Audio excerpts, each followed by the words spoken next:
Vest koja je šokirala javnost ponovo je otvorila pitanje koliko duboke posljedice može da ostavi nasilje koje traje satima iza zatvorenih vrata. Posebno kada žrtva posle svega ostane sama sa traumama, nesanicom i slikama koje ne nestaju ni mesecima kasnije. Sin pevačice Snežane Đurišić, Marko Gvozdenović, prvi put je potpuno otvoreno govorio o noćnim morama, strahu, osjećaju poniženja i trenutku kada je shvatio da mu se život promenio zauvek. Dok javnost i dalje bruji o presudi, mnogi sada postavljaju isto pitanje: kako čovjek nastavlja dalje kada mu se najgori trenuci života vraćaju svake noći čim zatvori oči? Napišite u komentaru šta mislite, koliko zatvora može da bude dovoljna kazna za slučaj koji je uznemirio celu Srbiju i zbog kog je čak i Snežana Đurišić, kako tvrdi njen sin, doživjela najveći šok u posljednjih 45 godina života.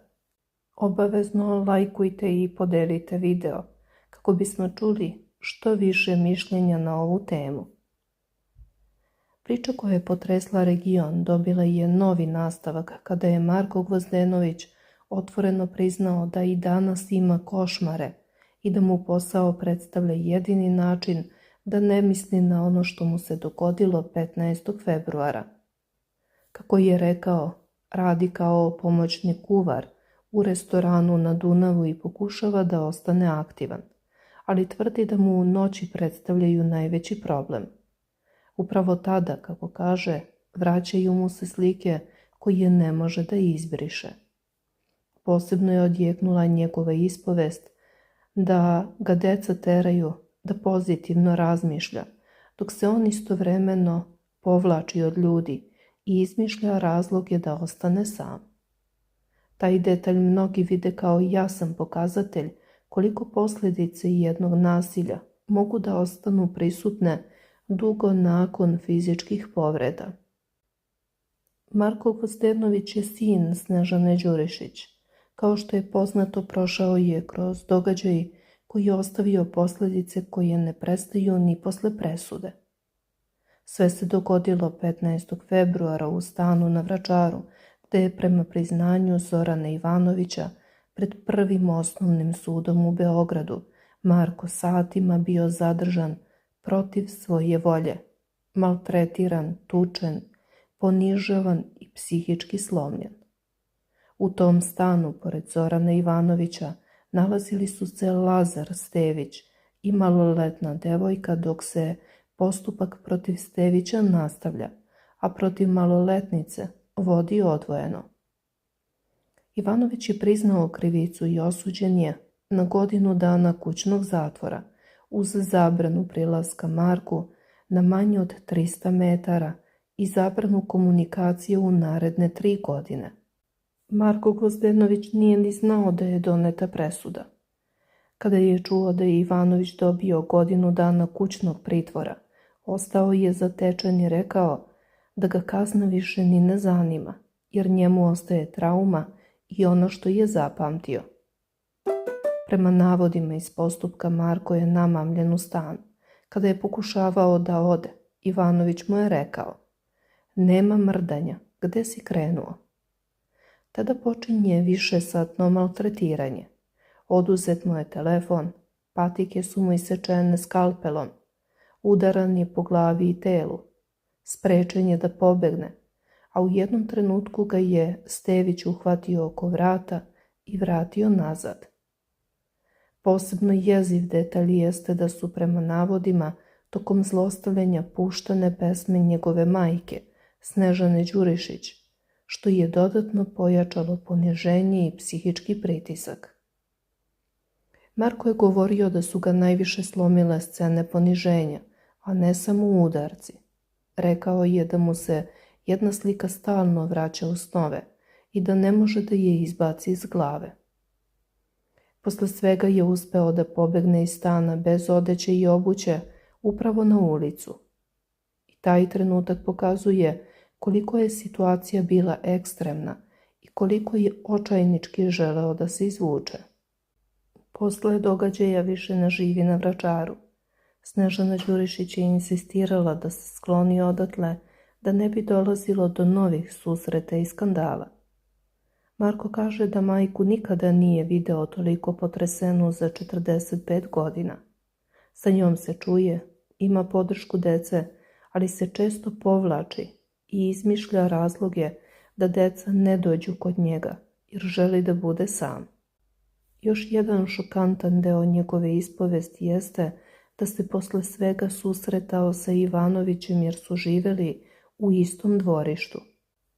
Jedne večeri posle pića sa drugaricom rešio je da ode do njega i pita ga da li je svestan šta mu je uradio. Odgovor koji je dobio dodatno ga je zaledio. Prema njegovim rečima Ivanović mu je rekao nešto u fazonu da mu nije ništa. Upravo taj detalj izazvao je buru komentara jer mnogi smatraju da pokazuje potpuni nedostatak svesti o posljedicama koje je ostavio iza sebe. Posebno je potresan deo kada govori o deci. Kaže da ga zovu da dođu kod njega. Ljudi su upravo tu vidjeli koliko je duboko psihički pogođen. Istovremeno priznaje da mu upravo deca daju snagu da nastavi dalje i da bez njih verovatno ne bi uspeo da se izbori sa svim što nosi u sebi. Govorio je i o sinu koji već 15 godina trenira MMA i kojeg opisuje kao veoma opasnog momka, ali ističe da ga upravo sin smiruje, da ne reaguje impulsivno i da ne napravi još veći problem. U jednom delu ispovesti Marko otvoreno govori o prijateljima. Kaže da ih je davno zanemario i da je kroz život shvatio da su mnogi bili uz njega samo kada im je nešto trebalo. Posebno je naglasio da su pojedini ljudi ostali uz njega, među njima i Aca Pejović. Tvrdi da je većina nestala kada je prestao da radi na Pinku i kada više nije mogao da im završava stvari. Upravo taj deo njegove priče mnogi vide kao dodatni udarac. Trenutak kada čovjek posle tragedije shvati koliko je zapravo ostao sam. Marko je govorio i o bivšoj supruzi, Đurđi. Kaže da su se razveli sporazumno i da danas imaju korektan odnos. Otkrio je da ona već godinama živi sa čovekom koji ima firmu u Švedskoj i da mu je zahvalan jer vodi računa o njegovoj deci kada on nije tu. Uprkos svemu što prolazi, Marko o njemu govori sa poštovanjem. Kaže da ne može ružno da priča o čoveku koji je bio uz njegovu decu kada on nije mogao. U isto vrijeme otvoreno priznaje da je u mladosti pravio greške, varao i radio gluposti, ali da se kasnije smirio. U javnosti su se odmah pojavile brojne spekulacije o tome šta je dovelo do ovakvog nasilja. Marko tvrdi da su ljudi u stanu bili drogirani i da ne zna zašto su ga napali. Upravo taj detalj otvorio je pitanje da li su alkohol, nedozvoljene supstance i potpuno gubljenje kontrole odigrali ključnu ulogu u svemu što se dogodilo. Ljudi na društvenim mrežama danima komentarišu kako je moguće da se višesatno nasilje odvija u centru Beograda bez ozbiljne reakcije okoline. Posebno se komentariše psihološki aspekt cele priče i činjenica da je Marko prema sopstvenim rečima čoveku kome je nosio hranu završio kao žrtva brutalnog iživljavanja. Dodatnu pažnju izazvala je Markova rečenica da ne želi da neko oko njega napravi problem Zoranu Ivanoviću. Iako otvoreno priznaje koliko je besan i koliko ga sve boli, kaže da ne želi dalje zlo. Ipak odmah zatim priznaje koliko je teško da obuzda emocije kada se seti svega. Zato mnogi smatraju da trauma koju nosi nije ni blizu kraja i da će posljedice ovog slučaja trajati mnogo duže od same sudske presude. Inače, Marko se oglasio za medije i otkrio kako sada živi, kako se osjeća i da li je zadovoljan presudom koju je dobio Lazar. Dobra sam, radim u restoranu. Inače radim kao pomoćni kuvar u restoranu na Dunavu. Kako mogu da vam ulepšam dan, pošto je meni sve odvratno u posljednje vreme? Kako mi se ono desilo i noćne more, to znači i katastrofa. Deca mi pomažu da pozitivno razmišljam. Ja stvarno sam toliko isključen, nemam pojma šta se dešava. Meni su javili juče da imam suđenje. Ja sam rekao, zabole me uvo. Nisam se ni pojavio. Stvarno ne znam šta se događa povodom svega. Digao sam ruke. Na kraju ću ja da ispadnem kriv. Vi se šalite sa mnom. Juče je bilo suđenje. Ja nikome ne želim zlo. Ja sam čoveku odneo da jede. Oni su toliko drogirani bili. Napali su me. Zašto ne znam. Ne može lepo da mi bude kada je nekom zlo. Ali taj čovek, verujte mi, ja bih ga vezao za kola i vukao kroz grad. To je toliko nešto loše što sam ja upoznao. Kućni pritvor i to, mene to ne zanima. Meni ostaje ono što sam zapamtio što mi je on radio. Trauma. To da li će on da bude osuđen 100 ili 200 godina, mene ne zanima. Meni je krivo samo zbog svega što se desilo. Nisam imao pojma za ovo. Čujem od vas. Iskreno priča Marko, a zatim otkriva nove detalje. Nikome ne želim zlo, ali on nije svestan. On meni toliko je naneo štete. Ja sam se malo nacirkao jednog puta i otišao. Seo preko puta njegovog stana sa drugaricom koja radi tu i kažem joj, idem da vidim ovu budalu. Ona meni kaže, šta ćeš? Šta ti je uradio? Otišao sam kod njega i on mi kaže, gde si? Otkud ti? Ja mu kažem, jel ti znaš šta si uradio? A on odgovara, a šta te boli ovo? Nije ti ništa. On nije svestan. Imali smo kontakt nakon svega što se desilo. Nekoliko puta smo se sretali. Živjeli smo u istom dvorištu. Ja stvarno nisam agresivan. Kada onda dođem kući, uveče me uhvati frka. Noću mi je najteže. Sin smiruje. On je prek i jako opasno dete. 15 godina trenira MMA. Baš je lud i opasan.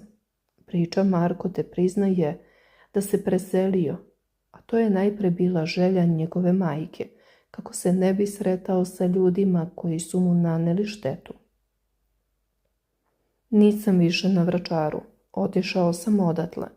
Snežana je insistirala da ja odem odatle, da ne bi bilo još skandala. Sa mamom se čujem, ne viđamo se nešto puno. Čujemo se kao i ranije. Koliko se ona potresla, ja je nisam video takvu 45 godina. Verujte mi, meni su napravili štetu i molim ljude oko mene da ne naprave njemu štetu. Pristalica sam da se neko malo pomuči, a to je zatvor. U njegovom slučaju je zatvor rešenje da se sredi, ali on očigledno ne može. Mislim, to je on završio jer je milioner. On je završio to da sedi kući sa nanogicom. Objasnio je Marko pa se nadovezao. Mnogo mi je teško. Deca me zovu da dođem. Samo mi pomože posao. Podršku imam od dece i od majke i to mi je dovoljno. Prijatelje sam jako davno zanemario i svi su nešto imali neku korist od mene.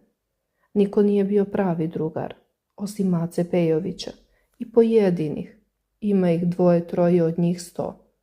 Samo kada im nešto treba, u ono vreme kada sam ja radio na Pinku, oni su bili tu, a ovako ništa. Marko je otkrio detalje u odnosu sa bivšom, istakavši da lepo funkcionišu i da su jedan od retkih parova koji su se razveli sporazumno. Đurđa je tu, ali ja Đurđu ne diram. Đurđa ima čoveka sa kojim živi već godinama. Mojoj deci šta god da je trebalo, kad ja nisam bio tu, on je bio tu. On ima u Švedskoj neku firmu i on je razveden. Tako da, šta mogu da kažem ružno za čoveka? Bivšu kad god pozovem, ona je stvarno tu. Ja sam baš bio mnogo lep klinac i nisam imao mira i varao sam i pravio gluposti i sve razumem. Smirio sam se kasnije, ali Bože moj, tako je moralo da bude. Priznajem krivicu, rekao je Marko.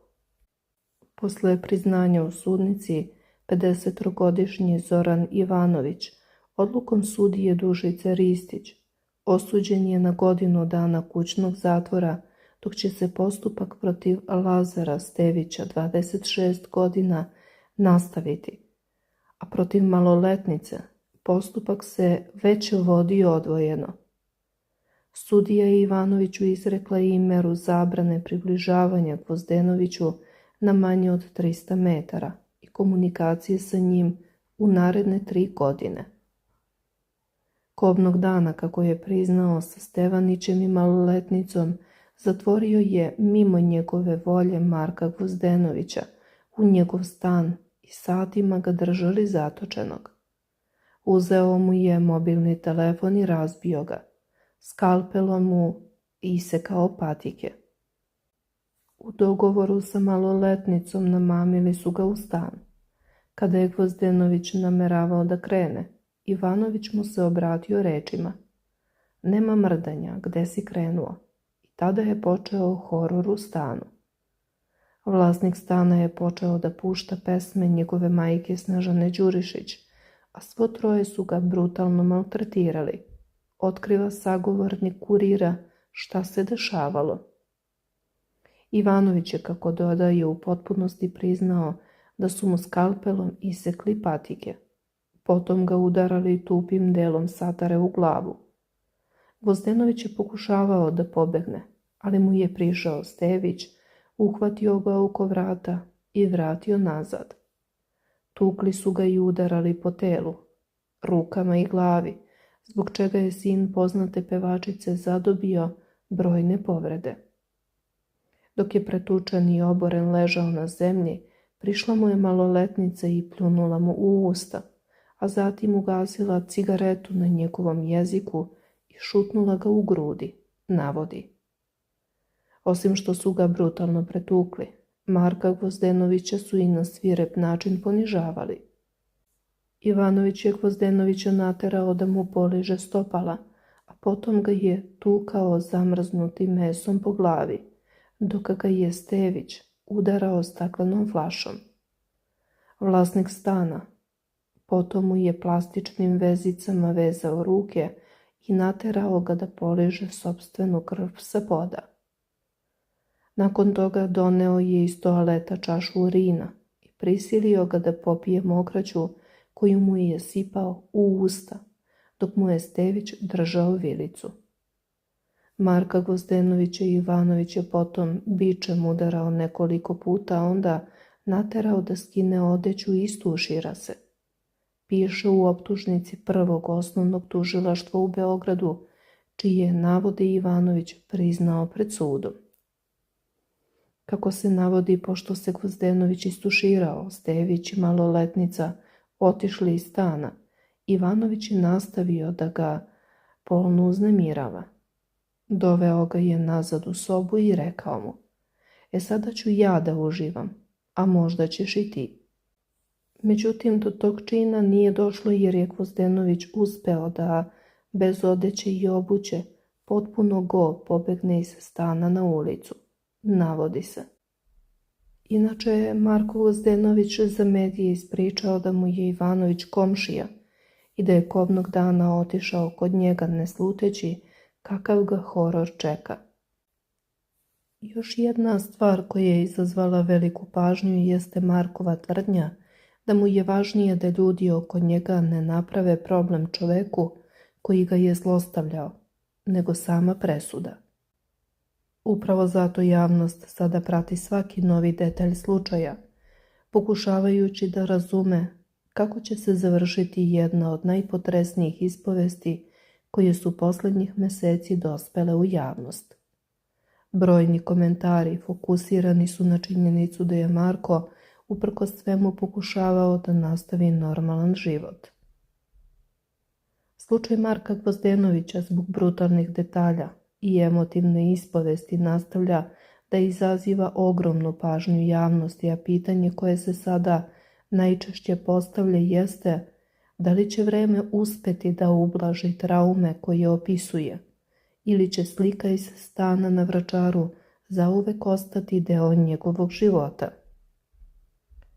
Dok deo javnosti smatra da je priznavanje krivice olakšavajuća okolnost, drugi tvrde da je kazna preblaga u odnosu na ono što je izneto u sudskim navodima.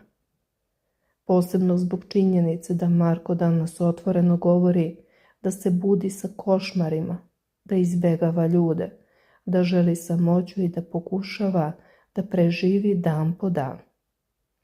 Zbog toga slučaj Marka Gvozdenovića više nije samo još jedna vest iz crne hronike, već je postao simbol pitanja koliko psihičke posljedice nasilja mogu da unište čoveka čak i onda kada fizičke povrede prođu i kada se sudski postupak završi.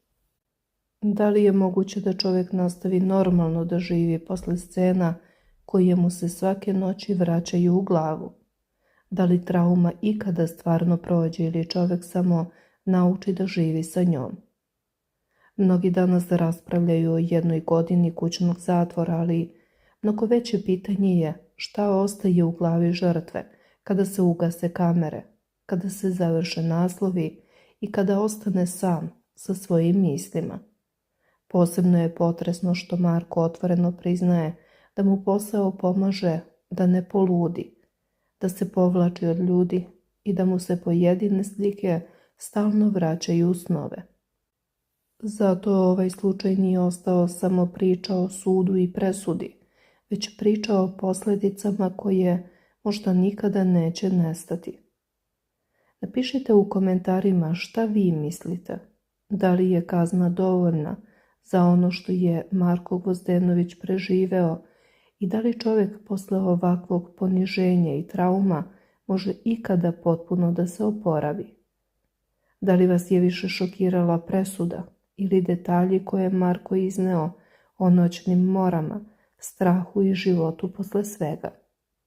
Kako vi gledate na to što je čak morao da napusti Vračar, da ne bi sretao ljude koji su mu, kako kaže, uništili mir?